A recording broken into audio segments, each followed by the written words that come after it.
I think so.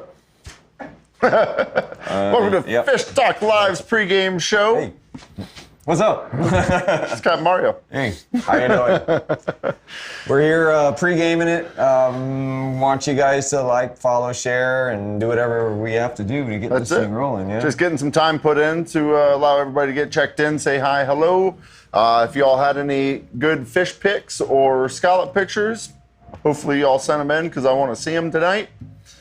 Always envy seeing all the catches brought in. You don't get to do a whole lot of that. You're busy not very often, on that area. Not very often. I play the behind the scenes of the fishing world. Yeah. I drive boat. I drive the boat. Yeah, that's it. But we're here doing the pregame show. Like I said, we just got to follow this, share it, let everybody know about it. Maybe are they doing prizes tonight? We are. We are going to be doing a giveaway this evening. And you have to share this video to qualify for the prize. That's exactly it. We have a big show this evening. Got quite a few special guests on board tonight. Looking forward to introducing y'all to them. Mm-hmm. Hopefully you guys are ready for it. Good deal. Good deal. Yep, we got a bunch of stuff going on tonight. We do. We actually got a full house tonight. Mm-hmm. I'd like to bring two of our special guests on the show real quick. Mm-hmm. They're coming. They're coming. Yeah. We're coming. So we are introducing. I think it's on. It's going to be a green light. There it is. So this is Miss Tammy, and this is Mr. Tommy. What's happening, Tommy? These are our new pre-game sponsors. Yes. A little closer. With Mad Skills Electric. Yes. These fine folks here, when it came to the hurricane relief during, what was it, last August? Yes. Yeah. You guys were our savior here on the island. You guys came out, you didn't just work on our marina. You guys went from house to house, actually being able to help everybody cut anything out and replace it. You guys were absolute amazing. Yeah. Took care of business. That's yeah, for sure. Absolutely. So we were very honored to have them on board with us, that they wanted to be part of our sponsored show here. So just want to introduce you guys. And if you all happen to stop by the marina, these are very familiar faces. They are top fishermen out of OKM. Yes. Yeah. We appreciate everything y'all do. Yes, we are honored. We're glad to be a part of it. Very much. Absolutely. Very much so. Absolutely. So with that, we are, I think we're going to get this, get this show on the road. I believe right. we are, yep. That's right. Here in Florida, every name tells a story. Just saying Ian, Nicole, or Michael brings about strong memories. But then there's Adam and Gary. Together, their teams helped rescue over 3,500 people. And Vicky, she used her food truck to feed the community. Thank you so much, guys. And Andy, he flew medical aid to devastated communities. But then there's Shane, Clyde, and Robert. Together, they have more than 60 years of storm experience. They stand with an FPL team of thousands, ready to respond. So as the next storm approaches, just know we're prepared. Here in Florida, every name tells a story, and every name is important. Because together, we can weather any storm. Hey, welcome back to the Ayinde Matthews State Farm casting couch. Captain Marrio Castello here. Captain Billy Fender right there. How's the air? I'm going to ask you first. How's fishing been? How the heck is the airboat stuff going? Uh-oh, we lost our visual. Nice, actually. Getting out there, playing on the airboat. We've had a few breezy days, but some of the tidal changes allowed for some glassy waters out there. And I'm not finding any massive schools of redfish by any means. I think most of them are like 5 to 10-ish. But We'll still, take that. yeah, I'll take that. absolutely, absolutely. I am seeing a lot more sheepshead moving in. They're all about that 12, 13-inch range. On that yellow bottom area? Yes, Yeah, yeah, very much so. So that's been kind of a nice change of sight there. What about these sharks? Everybody's talking about they're starting to see a whole bunch of sharks out there. There's quite a few sharks.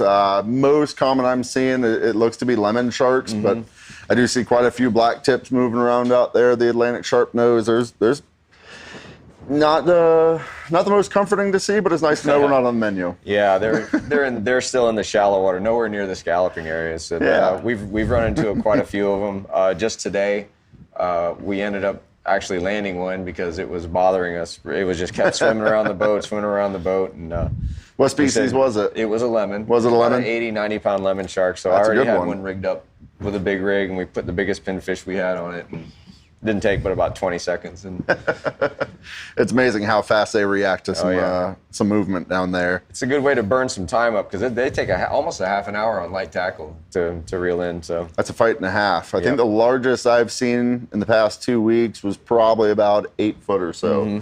Been some good sharks, but most of them I'm seeing on the cruise. Cutting in from like Rock Island Channel area and working my way back out to the Outer Keys. Cool. Tend to find some good fish. Oh yeah. What kind of tackle are you using for those sharks, Mario? I'm using a 30-pound tackle, so almost the same stuff I'm doing for casting grouper on the shallow rocks. Using 30-pound braid. I put about a 10-foot section of 60-pound fluorocarbon leader and about a 2-foot section of number 8 wire with a double hook rig. Nice. Like So you I are think using a it's wire leader. Yeah, for it's like them. a 6/0, 2 hooks on the same rig. Oh. And I put one in the bait and I leave one open. So It's kind of hard to miss that one then. isn't it? yeah, that's what it is. Yeah, because you got to get it in the middle of those teeth somewhere because they got a lot of teeth in there. And, Quite a few rows. Yeah, one single hook doesn't usually do it for me, so I use a double hook rig.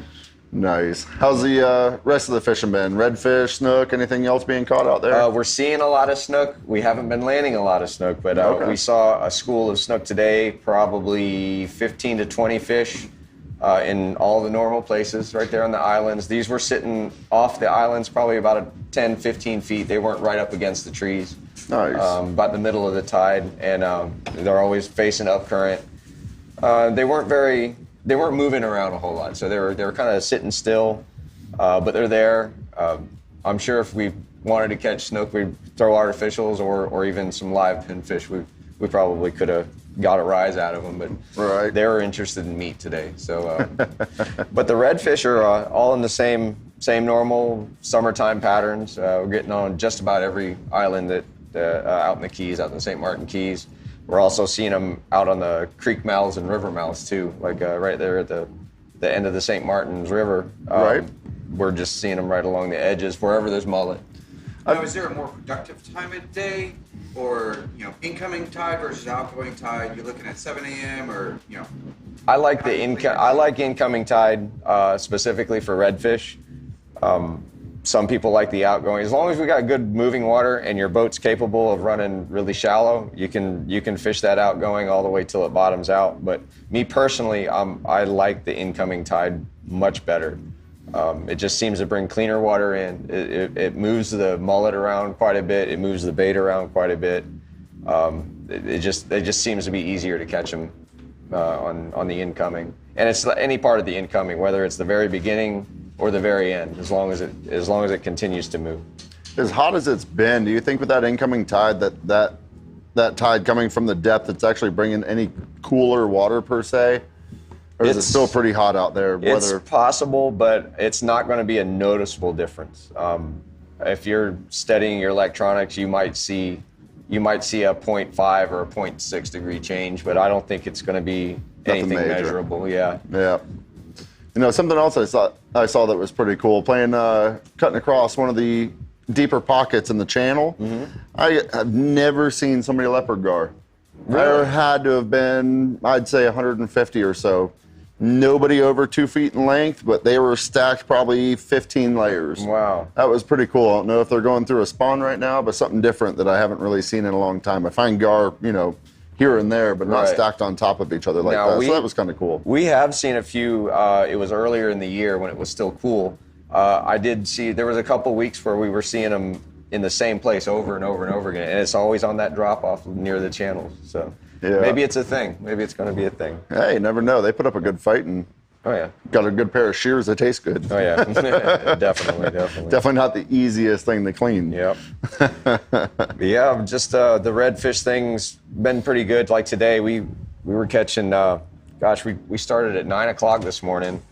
We ended up with about 35 redfish today. That's a good day. 9 or 10 keepers, a lot of shorts. Like we were saying a couple weeks ago, you know, you just can't. You can't get those big giant ones all the time. So you have fun with a lot of these smaller fish, 17 to 20 inches. You're only allowed to keep one a day. So you keep the one good sized fish, 21, 22 inches, put them on ice. Be happy with it. Yeah, the mangrove snappers, unbelievable. The mangrove snapper bite happened today. It's something I don't normally target, but we got 8 mangrove snappers that were over 12 inches today. Can't argue with that. In water that was only 2.5 feet deep. Yeah. Nice. So that's starting to fire up. They usually spawn in either late July or August, if I can remember. I don't know a whole lot about it, but I know during their spawns they come in these big giant aggregates, and you can load a boat up quick inshore.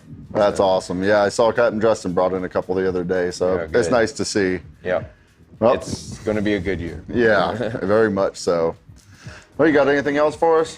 I think that's just about it, other than scallops. Scallops are on the move. Yeah, I don't know. Have you been out scalloping yet? You haven't even been out scalloping yet this year. So I guess I'll take the wheel on this one. Yeah. All right. Yes, we didn't go scalloping today, but yesterday, opening day, we started in the shallower water. It wasn't too great. We found a few in water that was between 3 and 4 feet deep, I would guess, in the same area as just outside the Rock Island Channel. As we went deeper, the tide was actually coming in, but as we went deeper, we were finding them more and more. There's quite a bit of them in the deeper water. We ended up in about 8.5 feet of water. It was when we hit pay dirt. So they got a good wall moving into the shallows. Yes. I like to hear that. Yep. On the move. Yep. So, but they're out there. There's a lot. It's busy. It's really busy out there. So I don't know. It's something you have to keep in the back of your mind. You got to stay safe when you're out there because of all the boat traffic. That's it. Yeah. That's exactly what we're doing this evening. I think we're going to talk about that. Yeah, I think we might talk about that. All right. I think we're going to jump into a commercial break, and we'll see y'all here in just a sec. Captain Gary Bartell. Captain Billy Fender here with Ozello Keys Marina. And Fish Talk Live. Billy, scallop season is here. So let's talk about the CCA Florida Scallop Sorter and how this device can help the stock for seasons to come. Absolutely. And as there is no real law pertaining to the size of the bay scallop that you can harvest, this is a huge push when it comes to the conservation side to separate these small scallops from the big scallops you're going to want to harvest. You're correct. You know, the real difference between these scallops is going to be the size of the meat inside of them. The smaller scallops, it's really not worth the harvest. But if that scallop fits through this sorter, let's get it back in the water, because that little scallop can produce millions of eggs in a season. So let's all follow suit with CCA Florida, and let's sort through these little scallops. Alrighty, we are back. Welcome. Talk Live. How about our new pregame sponsors? I'm so excited about that. Me too. Two incredible people, great work that they do. You know, we had them do stuff here at the marina, especially after Idelia, and just really can't trust them enough with something really important like electricity. So Yep, that's the nice thing. You just hand it to them, walk away, and they just come back and say it's done. yeah, great people work for them, just great people, big hearts. So thank you, Mad Skills Electric, for joining us here on Fish Talk Live, and all of our sponsors. Absolutely. As always, thank you very much. So Billy, 5 years in a row now, I purposely miss opening day of scallop season to go out scalloping. Yep. I like to see it from the outside in and See what's coming in, what's going out. yeah, it's just, it's nice to all the prep work that we do to sit back and say, this is what we do it for. That's it. Yesterday, I feel like was the best view I've ever got to see it from, and that's from the Leo's perspective. It's a view that not all of us get to see, so. No, and it's a view that not everybody wants to see. No, definitely not. Absolutely not. The ladies and men with the blue stripe, they do more for our community than we really realize, especially out there on the water, and that's what tonight's episode is about. Absolutely. The do's and don'ts of the 2024 scallop season. We actually have Sheriff Mike Prendergast right here in house, who we're going to be introducing soon. But before we introduce him, let's go ahead and do a small recap that Brianna put together from our experience with Jimmy Silva. I mean, we've had Jimmy on the show before. I think he's missed his Q and TV personality, I really do. I think I can attest to that, yep. But also the great Evan Marshall, and then Jake. Not Jake from State Farm, but Jake from CCSO. So let's take a look at this video and go.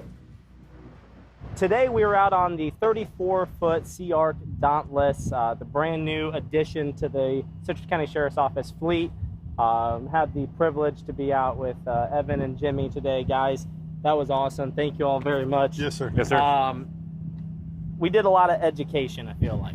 Absolutely. Everyone always sees law enforcement on the water and they instantly think they're going to be getting a ticket or getting scolded, but what we witnessed firsthand today was the opposite of that. How do you feel like this boat has added to your all's presence? Do you feel like it's an asset? What are you all seeing? Yeah, so this was a grant boat that was given to us from Hillsborough County. And we just put it in operation a couple months ago. And since then, we've had, counting today, because we had 9 rescues previously, counting today, we've had 11 rescues on it. And what this really did is give us offshore capability. So before we were running like bay boats, whether it was like a Pathfinder or a Kobe or a Bulls Bay, something. So when the weather got a little squally out there, it was dangerous for us to go out and do that. So this free asset from Hillsborough County has really helped us be able to take it to that next level and get to the citizens faster.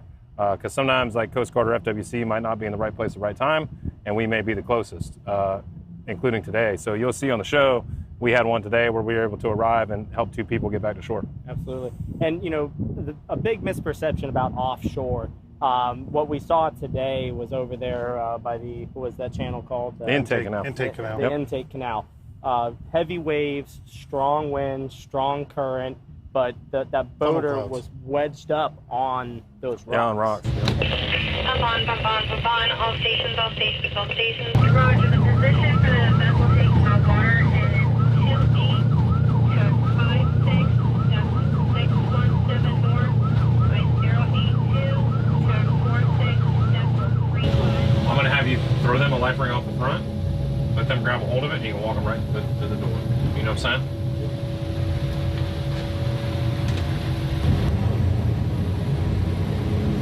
Send them that ring.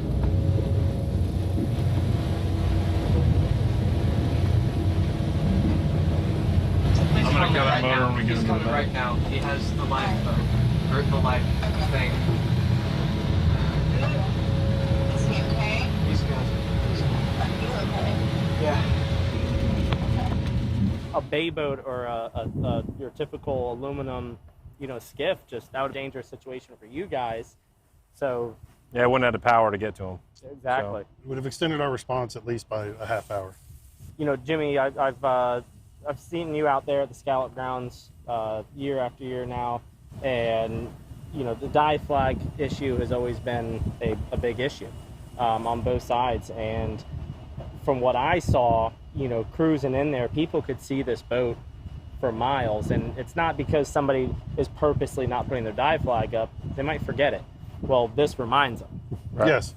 Many boats we were out there today would see us pulling up and they raise their dive flag up right away. We still wouldn't make contact, educated them on that, you know, before a swimmer gets in the water, you put your dive flag up. Safety equipment issue today. Number one safety equipment was a tie. It was flares to fire extinguishers. And fire extinguisher, yeah. Expired flares, wet flares. They may be up to date on the expiration, but they still have to be stored in operable condition. So they still have to be stored in a dry box, something of that nature, to where they're not wet. We came across a couple of those, a couple of fire extinguishers. Flares? Right. So we got a late start. Which box? The small orange box.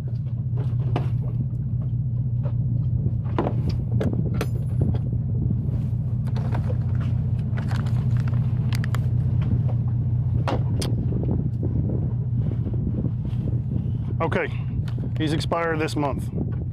July 24th. I'm going to give you the end of the month, okay? July 30th, all right? Thank you. So get some new ones this month.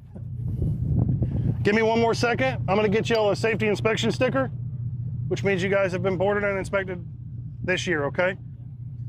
You can still get stopped for any other type of violation, speed violation, fishery check. This just gets you out of a simple safety inspection stop.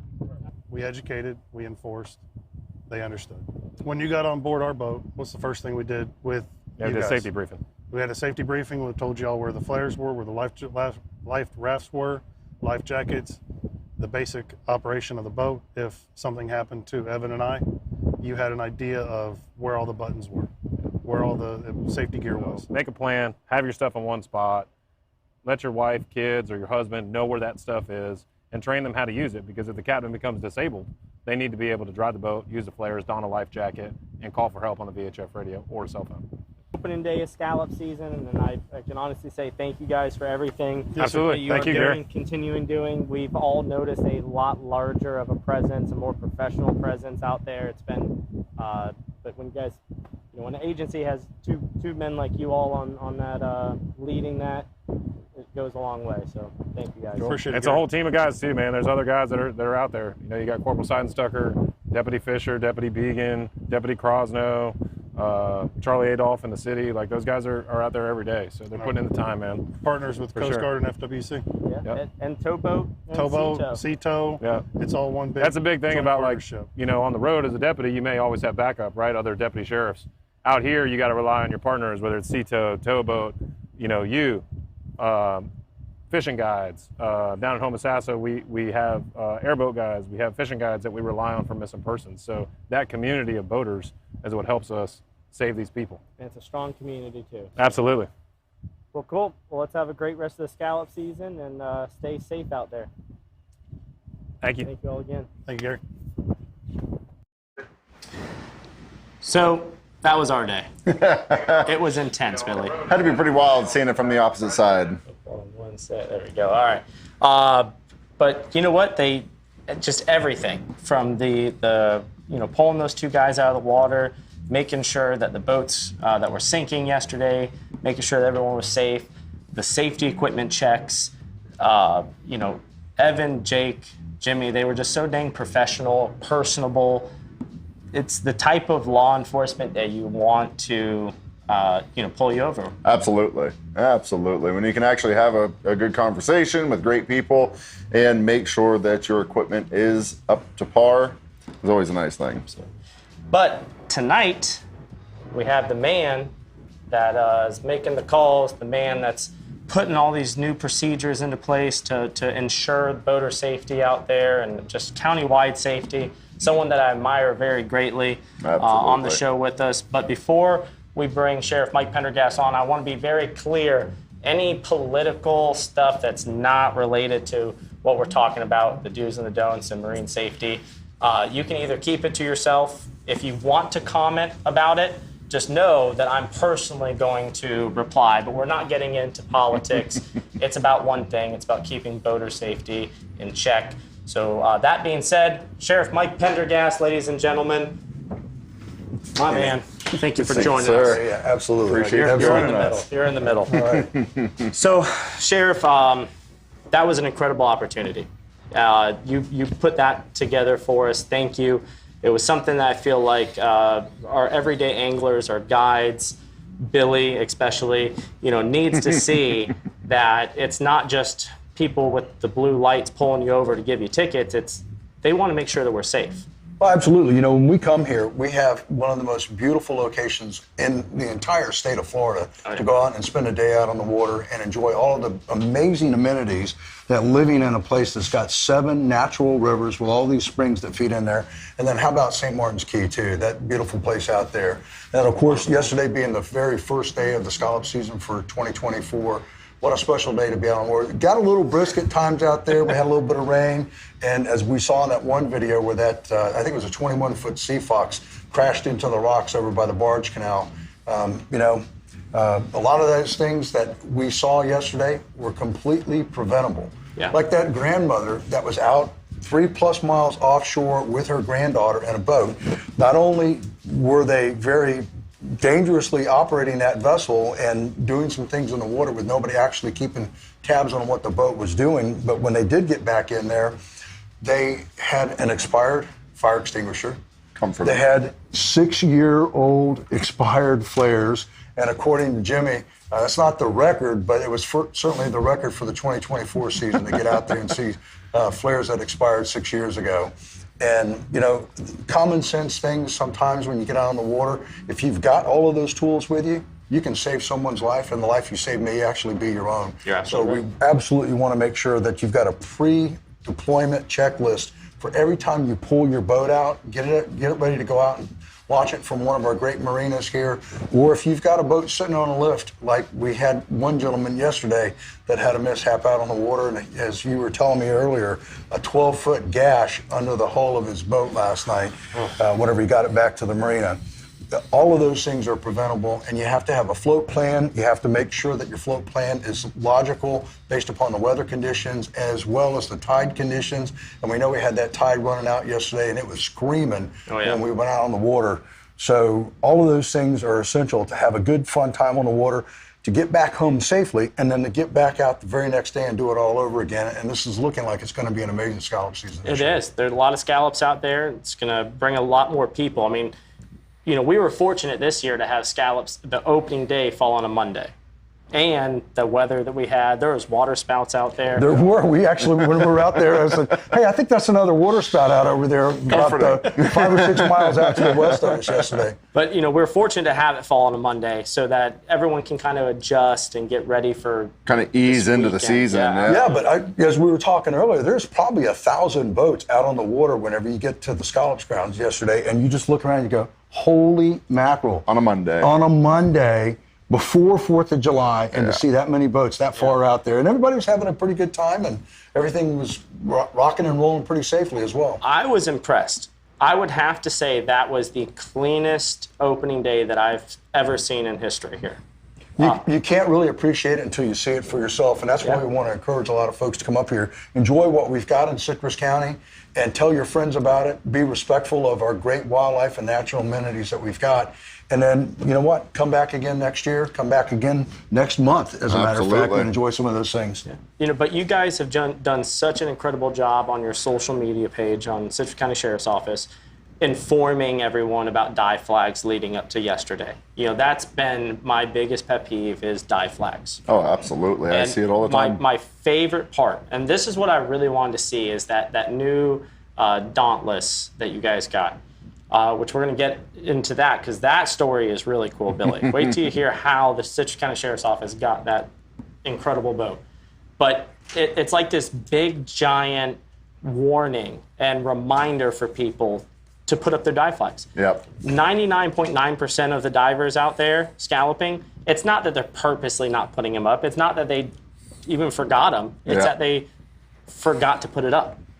You're excited. You get out on that water, the sun is shining down there, and you see the scallops. And it was amazing. We call it plain view doctrine in law enforcement. Plain view doctrine, there were scallops all over the place. And that's why we saw some of the catches yesterday. That's awesome. Guys were talking to get 7, 8 gallons on a boat. That one boat that we saw late in the day, the guys from Orlando, from the media outlet over there, I think they had 8 or 9 gallons on their boat, and just amazing catch that they brought in on their boat. So that was a good start for the first day of the season. Captain Paul Cross put them on those. Yeah, that's right. Yeah, good stuff.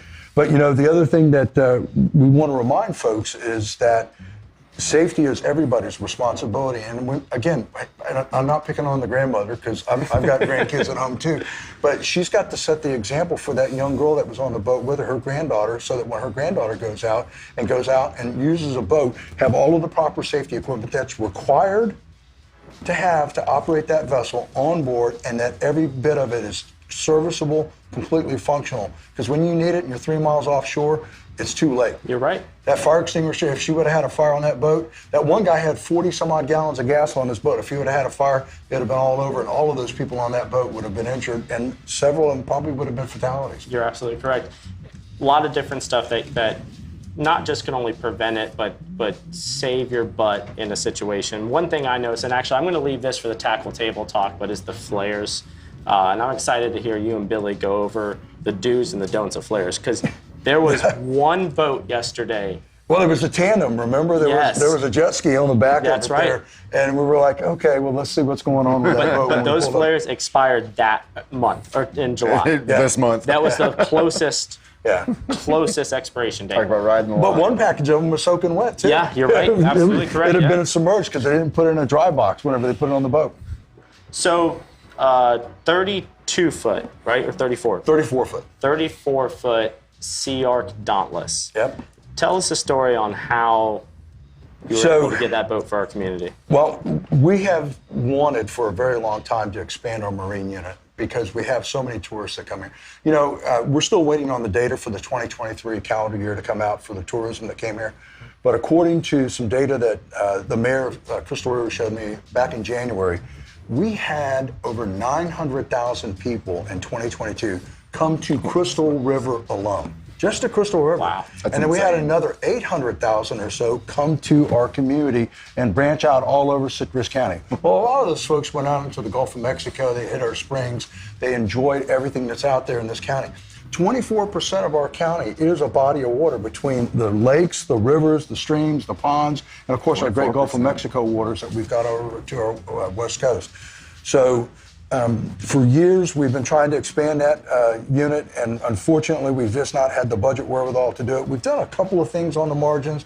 We have 3 full-time guys dedicated to our community that are Marine unit assets that work for the Sheriff's Office full-time to do that type of stuff. But we've trained a bunch of additional deputies. As the guys we're talking to yesterday, Sergeant Marshall and Deputy Sudlow, were talking about some of the other guys that are trained to go out there. So among our fleet of vessels, before we got that Dauntless, we had 8 boats.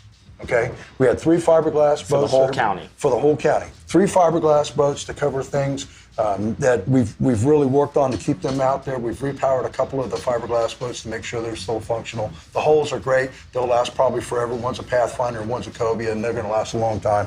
We had a couple of aluminum boats, some Sea Arcs, and we've replaced a couple of those just because of their age and they're wearing out, and the welds are giving up on some of those boats because they take a beating out on our really every body of water that you go out onto.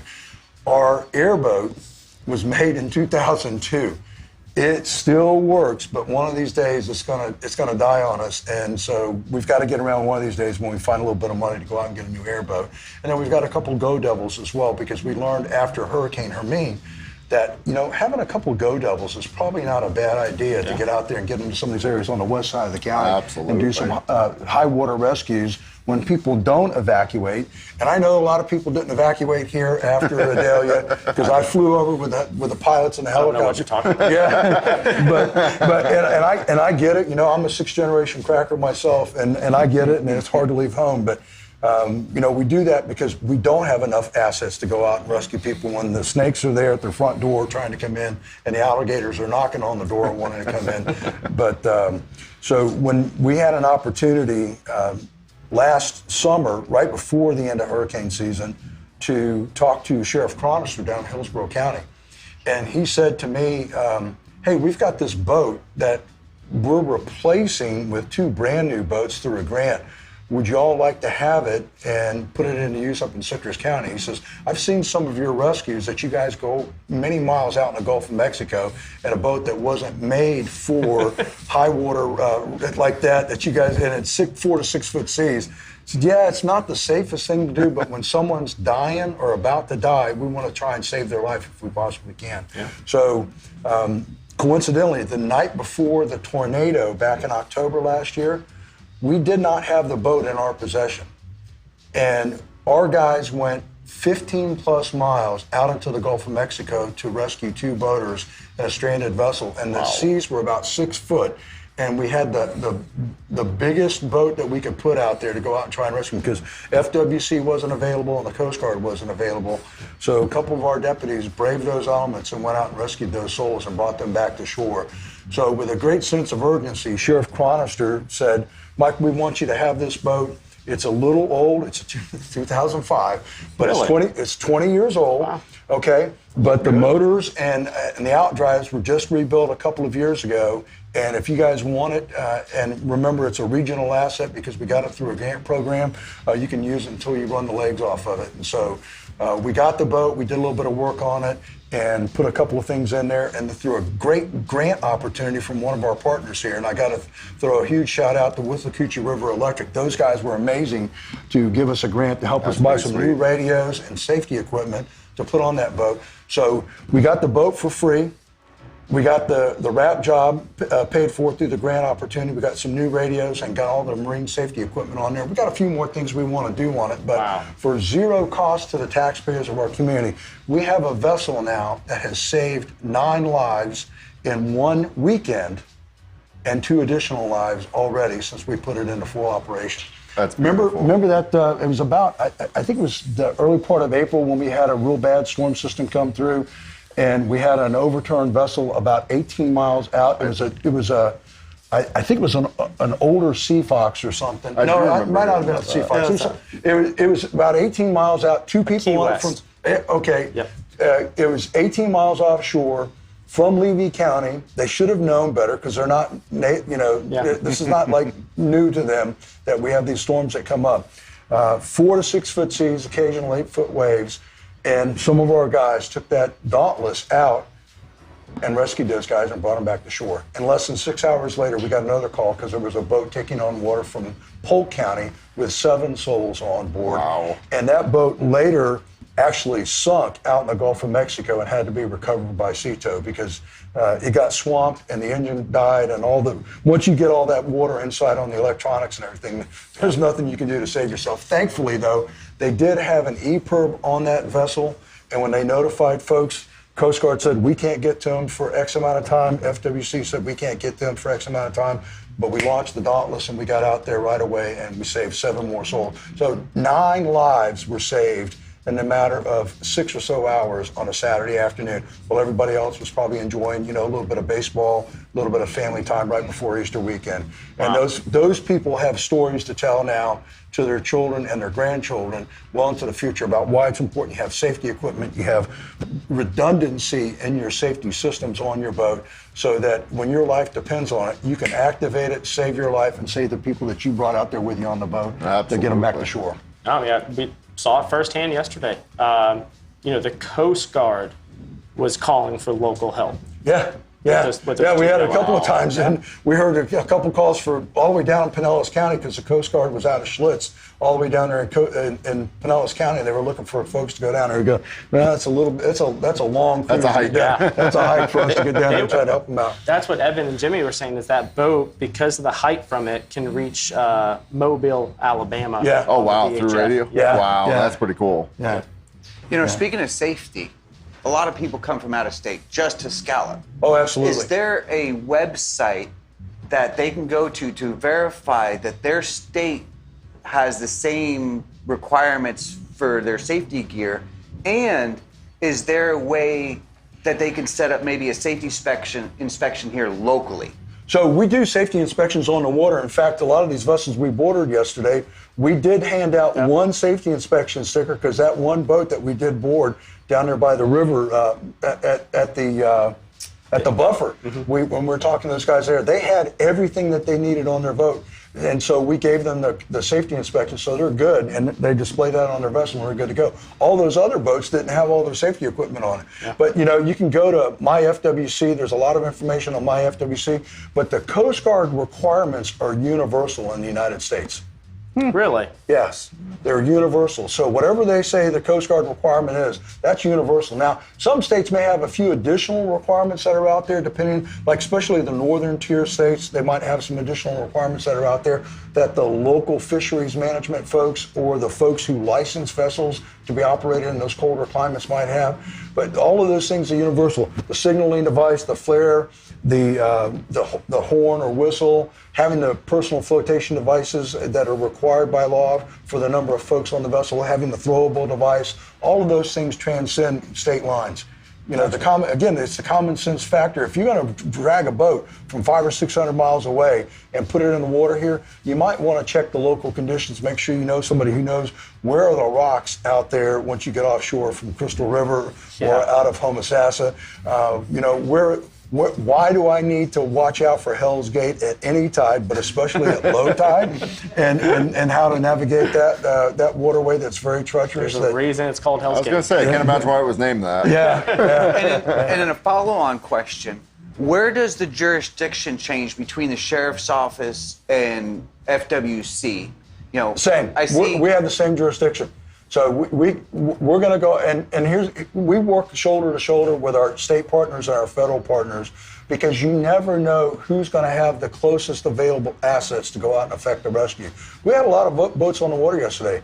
FWC had quite a few boats out there too. You never saw a Coast Guard vessel because they were very, very busy down further south, and they were also very busy up in the northern panhandle area because of them preparing for potential storm surge from the hurricane that's approaching. That and also because our waters are too shallow for Coast Guard boats. For the most part, yes. Although they do have some stuff up in Yankeetown. There are times when the tide's too low up in Yankeetown, and they can't launch their vessel from there. That's why they can't get out. Their vessel draws too deep a draft. And also, John, back to the safety checkpoint. So, you know, if you're out on the water, the question was how to get a safety check on the boat, which should definitely, in my opinion, get done before you go out on the boat. One, you guys put out a great Facebook post with detailed instructions on what should be on a boat. An actual checklist. We put the actual checklist out there, and we put a couple of videos, and you know, we remind folks about some of the common things that we see. And I hate that this happened because I'm a Chevy guy, but you'll remember I told you about a week ago, a guy was trying to solo launch his airboat down there off of Fort Island Trail. He backed the boat up. The rope tethered to the bow of his airboat was not long enough. The boat started to float away. He did not put his truck in park. It was a 1987 Chevy Silverado square body. That hurts Billy. Yes, it does. And it's now a part of the submarine fleet that has been pulled back out of the Gulf of Mexico. Did you make an offer on it? No. It's not the kind of submarine I want. I would. But no, you know, again, safety, because the person who's operating that vessel, the skipper of that vessel, I don't care if it's a 12-foot John boat, a canoe, which we had a tragedy last year on the first weekend of Scallop season last year. Right out here. Yep. Out here where a canoe tipped over. The son was wearing a life jacket, but the dad was not wearing a life jacket, and it was pretty rough seas that day, and the dad unfortunately perished at sea. And our guys from the Marine unit went out and recovered the body, unfortunately, and had to go back home and tell the family about that. Wow. Sad things happen even in little-bitty boats. So out of all the safety gear that we carry on board, what is the number one thing people forget about? Because right now I have flares in my head that people forget to replace them when they're expired.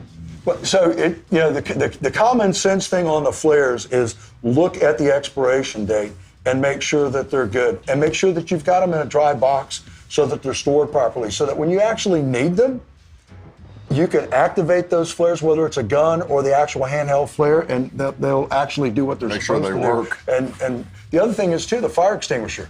We looked at a fire extinguisher yesterday, and again, we were talking to somebody out there, and the true confessions come out when the sheriff's on the bow of the boat. Yeah, my son is a battalion fire chief, and was like, go tell your son to buy you a new fire extinguisher for your boat and get one. She had a little itty bitty fire extinguisher like this that probably wouldn't put out a frying pan, but that's what she had on the boat, and it was expired. Yep. And that does you no good. You can't throw it at the fire, and you can't bail enough water out of it. If the arrow's in red, the red's not a signal on how hot the fire can be. No. As I said to her yesterday, I said, if it's red, it's dead. Throw it away. Get another one. And most of these are meant to be thrown away. Some of them can be recharged. The better high-end fire extinguishers can be recharged by a commercial industry representative that can go to just about anywhere and service those. A lot of places have these ones that we actually have someone that comes to our fleet yard at the sheriff's office and recharges our fire extinguishers when they go and expire. And we check ours religiously, and if we're not checking them, the fleet guys are, because we don't want to be out on the scene and not have a working fire extinguisher. I'm sure Ken Klamer is watching right now, and he is really appreciating the touches on the fire extinguishers. Yeah. I'm pretty sure he discreetly checks our fire extinguishers every time he comes here to get shrimp. Well, it's kind of like the business, though. You're going to go around and things that you're comfortable with and that you do in your daily life, you're going to go out and say, yeah, well, let's go check that. Let me see that. You brought up life jackets earlier, too. Don't forget, we're going to be doing the Extreme Decalz Catch of the Week here soon, and anyone that posted a photo of a fish while wearing a life jacket, you get 50 free shrimp, and we're going to do that next week as well. So if you post a photo while wearing a life jacket, you get 50 free shrimp. So I wore a life jacket yesterday, but I don't think I posted a photo. Didn't have a fish either. Grouper season's around the corner. Yeah, it's around the corner. That's true. All right, so I feel like we covered just about, I mean, like I said, I was real skeptical going in. It's like, is this boat going to be useful for our area?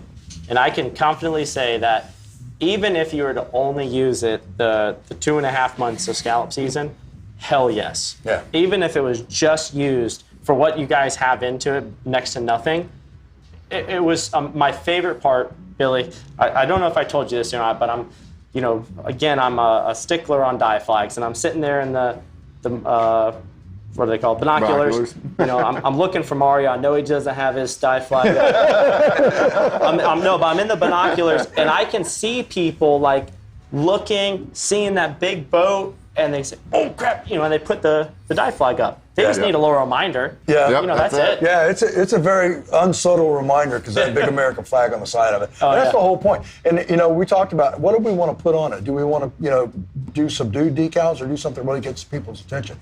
If you're in an overturned boat, 15 miles out, and you see that boat with the big red, white, and blue American flag coming, help's on the way, and they're coming to save your life. And we wanted to give people that last measure of hope before something tragic could happen. And if you know help's coming, you're going to fight a little bit longer, you're going to hang on a little bit longer, and you're going to live to tell the story and, not have to be a statistic, unfortunately, that we sometimes have to write about. But here's the other thing, too, about that vessel, having that capability. And we did talk about it briefly, is that vessel can be like the mothership out there, and then you can have all of these other, like our Sea Arcs, having our Cobia, our Pathfinder, our Bulls Bay out there, and even the airboat in some of these really shallow water areas out there, having that vessel out there to be able to go and do things. Because if we've got a lot of stuff going on and those smaller boats can get into some areas that are much more difficult water-wise to get into, they can bring people out to us. And, oh, by the way, you can put a helicopter right over that boat, and because the back deck of that boat is so big, you can lift patients up and haul them to an emergency medical center much faster than you can with us trying to get back in on a Sea Arc, a Cobia, Pathfinder, or the Bulls Bay. So it's another huge, important platform for us to have out there. And we also talked about that Dauntless will allow us to put our full dive team on it to go and do underwater recovery. And there were some recovery things that we've had to do over the past few years where we didn't have a boat like that, and it was very dangerous terrain to be working in. And, so this again is a force multiplier for us to be able to make sure that our deputies, that are divers, that are marine operators can get back home to their family at the end of their shift, because we want them to get back out there and the very next day be ready to go out and do it all over again. Especially what you paid for it. I mean, I couldn't wrap my head around. All right, so before you and Billy get into, I really would like for you guys to show the expiration dates on the flares and the dry box over on the tackle table talk. But before we get into that, I did have one last question, just because I know they're both watching. Who do you like better, Evan or Jimmy? I plead the fifth. Oh, I thought you were going to say Jake. Jake, every one of our deputies is absolutely outstanding, and we're really blessed to have them. This is a tough job. And I remind people every day, this is the only profession in the United States of America, short of being on active duty in the armed forces, where you are expected to unhesitatingly run towards the sound of gunfire and risk your life to save the lives of others. And our deputies do it without hesitation, without ever missing a beat, and they don't even think about the second and third order consequences of them risking their life. Afterwards, it's like, did I just really do that? And natural instinct. It is the natural instinct. And I've seen some of our guys do this before, and Jimmy and I have been out on boats on the east side of the county on the lakes. We haven't even talked about that, where we had a car crash into the water, and it was a weekend. It was a Saturday. There was a boat parade going on a couple years back, and some guy that had just murdered a victim over in Sumter County took off in a vehicle, fled into our county, crashed a Dodge Ram 1500 truck into Lake Henderson. We get up there. Jimmy puts his mask and his fins on and a snorkel, dives into that water. It's as black as that iPhone screen right there, looking to see if there's a survivor in that boat. In that sunken truck that's in the middle of Lake Henderson there, without a hesitation. And I'm up on I'm the dive master sitting on the top of the boat there, opening it. Okay, let's, because we want to save lives. Yeah. We risk our lives to save lives every single day. Last thing I'm going to say is that born and raised here, been involved in community affairs. This is the best group of law enforcement deputies. Everything, dispatchers, detectives that I've ever seen, and a lot of people say that as well. And you've done a great job at getting the people in the right positions, and especially the ones that are earned it and deserve it too. So they're amazing Americans, and everyone in our community, everyone that comes here, probably close to 2 million people this past year. Yeah, which is wild. They ought to, one, take a moment to say, hey, thanks, but number two, realize how precious that really is, because it's a fraction of a percentage. There's only 230 of us for a community of 171,000. That's a very small ratio of number of sworn law enforcement officers to our population. And we could go on and talk all day long about the other things that they do. It's epic, and it's the stuff of legend that some of our men and women do every single day, and they never miss a beat. Yep. And they get right back at it the very next day and do it all over again. Lead by example. Yeah. Sheriff. Thanks, man. Thank you very much. I appreciate everything you've done for Appreciate this all you community do. and continue to do. So, Bree, do you want to we're going to hit a commercial break. When we come back, we're going to be at the Nature Coast Financial Advisors.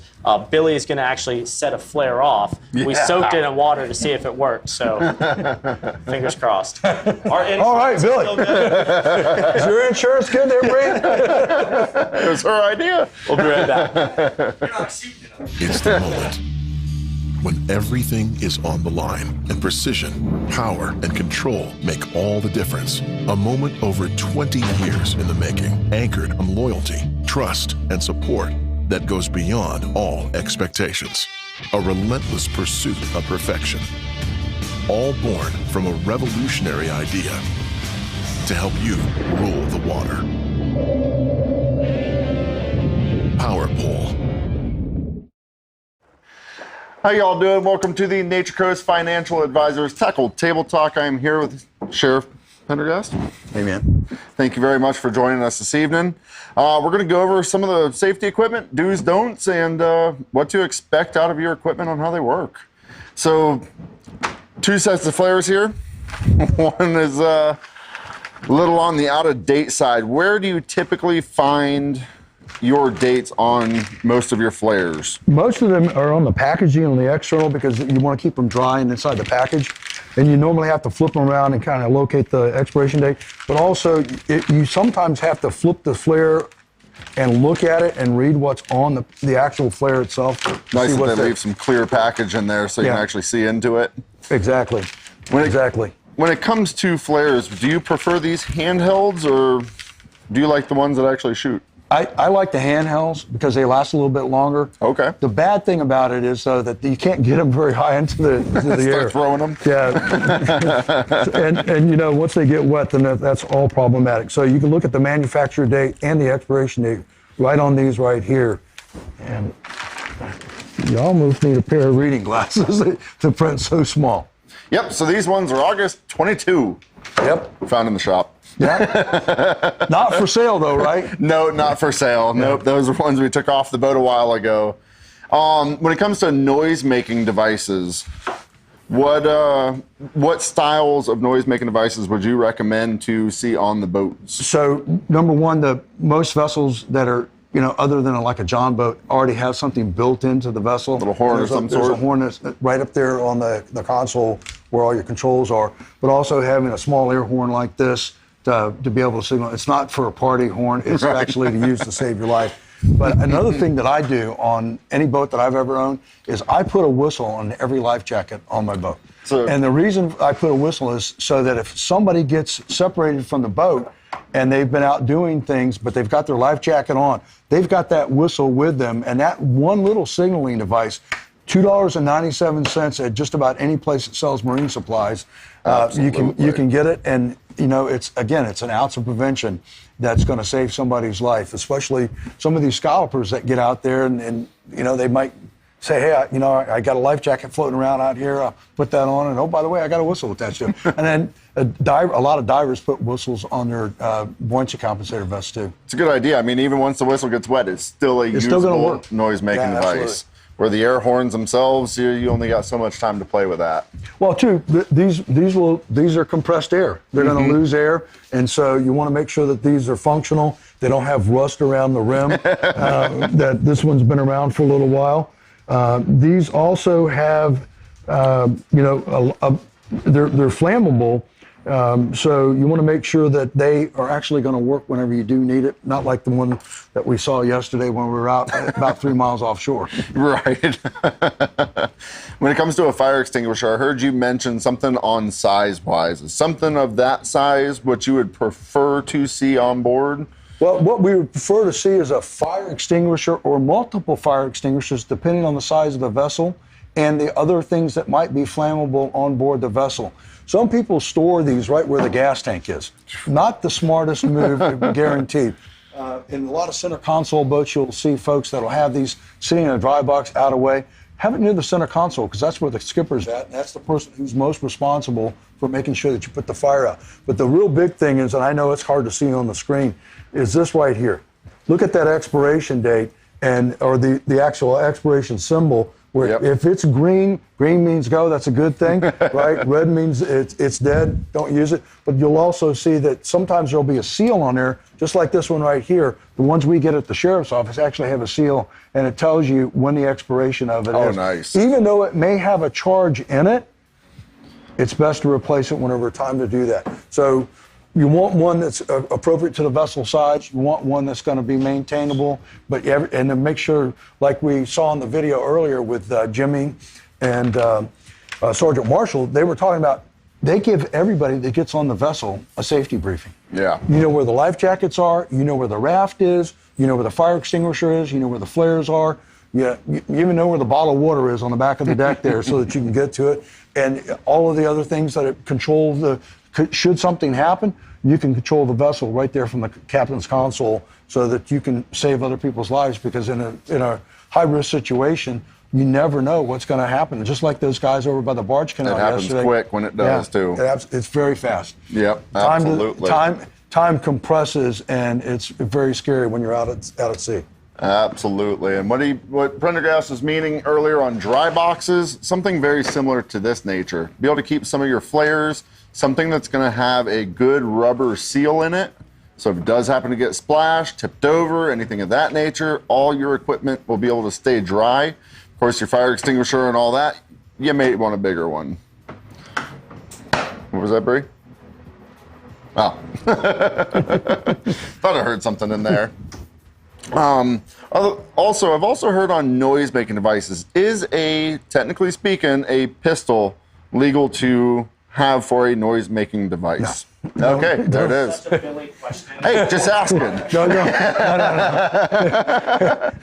do that. I would ask. No. Have a whistle, have a horn, have something permanently mounted in the vessel to safely do that. Don't use your pistol.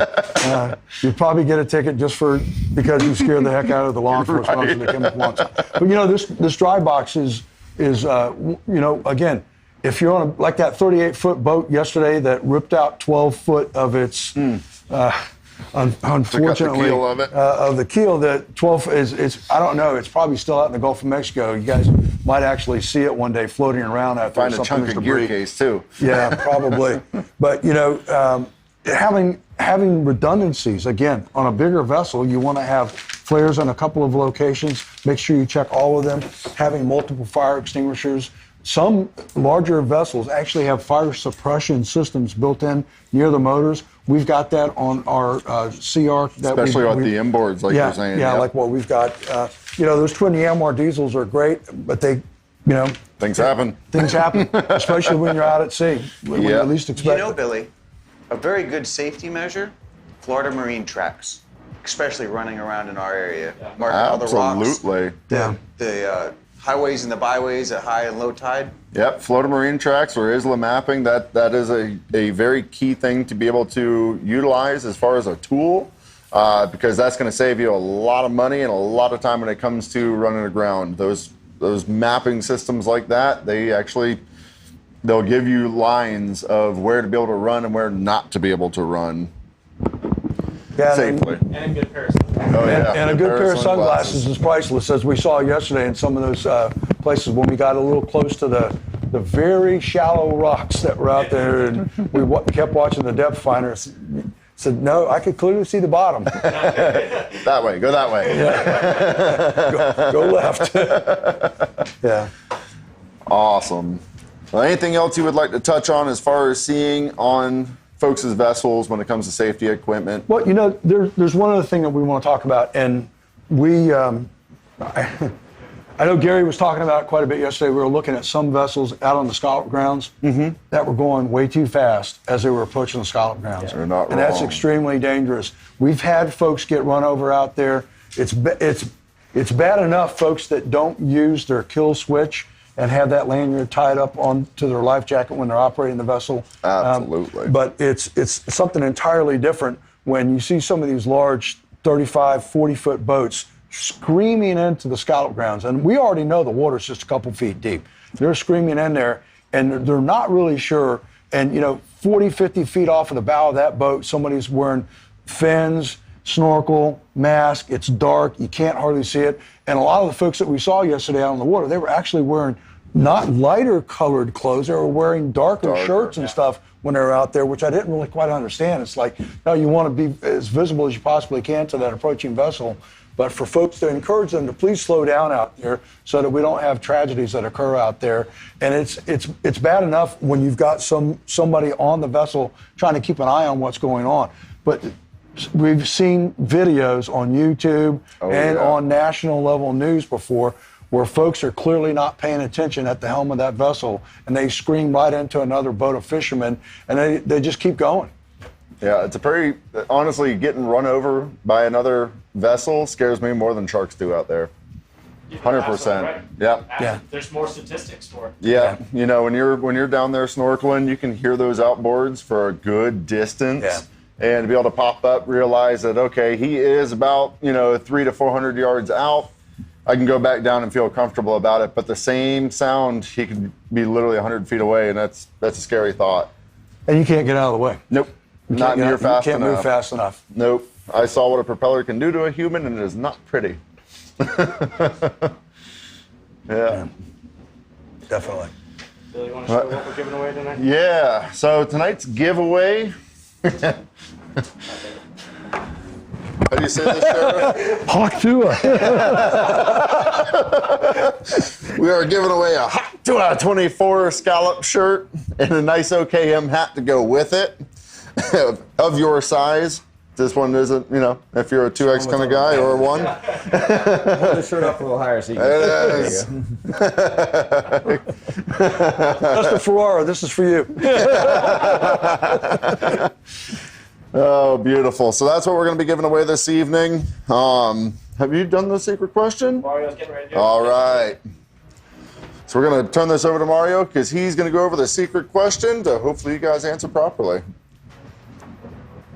Hey, our question tonight. We have a chance to win this cool shirt, really cool shirt. Actually, look at this. I've got one on Yeah, right there's now. your demonstration. The cool shirt and the hat. Our secret question, our special question is, what is the most common species of shark are we seeing out there right now? And the first 12 that answers that, we're going to put you on the wheel, spin it, and see who wins. Spin to win. Yep, spin it and win it. But give you guys a little bit of time to answer all the questions. Cool. We're gonna go right into the Extreme Decalz Catch of the Week while you guys are answering the question. Is that Carlos? That is. Look at that. Nice red. Big thick redfish. Got some scallop sorters. Yeah, the CCA one is Dale. Massive fish, Dale. It's Dylan with a nice one. Is that Jessica? Yes, that's Jessica. Every week. She's always submitting something every week. Oh, it's John's. John's load there. Man, that is a nice bunch of scallops. What were they biting on, John? My ankle. The ankles. That's Nick. With a heck of a nice red. One more time. Reed Brown. Nice. There he is again. That's Teddy. Oh my gosh. Who would have thought that's Teddy? Yeah, yeah, that has to be Teddy. Yeah, 2024. All right. Beautiful. I appreciate y'all sending that in for us. It always makes me happy to be able to see somebody else go fishing and harvesting. Yeah, absolutely. Absolutely. You didn't talk about these, but these were pretty cool. And we did pass out some of these on the boat yesterday. And as we were talking about, it's a great conservation effort to be able to push the this scallop one's no sorters. good. This one's got to be tossed back. That's it. He's too small. Y'all actually use We these actually scallop saw a lot of sorters? them like this yesterday. There's some nice ones. Very nice ones out Very there. nice scallops being harvested right now. But those little ones, be able to get them put back into the Gulf of Mexico, they are going to be able to produce millions more eggs as they mature. So it's kind of nice to be able to see those little ones going back into play. I know a lot of our guides are actually pulling the scallops and moving them elsewhere where people aren't technically harvesting scallops, to continue to let them grow, which I thought was a pretty great concept. It's not that they're bringing them home and putting them in their coolers, they're just moving them further inshore and be able to, with the scallopers out 2-3 miles away, they're bringing them in a mile. And allow them scallops to be able to get out and continue to grow and spawn. Have all 12 filled out, John? Yeah, 2 more. 2 more. Waiting on 2 more. What was the question again, Billy? The question is, what is the most common shark we see? Was the scallop grounds? Not on the scallop. That we're seeing right now. While I did not see any sharks in the scallop grounds yesterday. Hey, Jake Fisher got the answer right. I'm just pulling legs. What is the most common shark we are seeing? Did Jake Fisher really call in on that? Oh, yeah, he got it right, yeah. After everybody else. Baby red shark answers. doesn't count. Yeah. It is not the whale shark. Sunlow is still trying to figure it out. Is it the cookie cutter? Last one. So you want to go ahead? Let's add Miss Tammy on there. I'm going to take you right over here, and we're going to let you spin that. All right. There you go. There you go. We got 12. Dari. Sorry. Just entered. All right, here we are. We ready? Oh, speaking of Dari, you know she's out there killing it, shucking scallops at the shucking hut? Yeah, she was Holy out there earlier crap. today. Yeah. All right. So All right, we're number ready. 1 is gonna. We'll just do OKM. Start it. Or no, extreme. No, decals. extreme decals on the extreme top. Decals, number 1. All right. All right. So we got our 12 guests. So Mario, explain to share a gas on how to spin that down. All we're doing is we're spinning the wheel. We have one of the names matches one of the decals up here, and whatever it lands on, that's the winner. All right. You just grab it right here and just give I'm it just a holding. good old yank. Don't mind me. Give it a good one. The best spin yet this year. The best spin yet. All right. Thanks, Brink. Extreme decal. Extreme deal. Number 1. What is that? Denise G. Denise G. Go figure. The first one. I think she just broke the record. All right. Just broke something. Got you a new Hot Tour shirt. Gotta spit on that thing. And that's a mask, by the way, if you're just... Yeah, it's a dive mask. All right, Billy, finish it off, man. I'd like to thank all of our sponsors for helping us put this on. Our new sponsors, by the way, thank you all very much.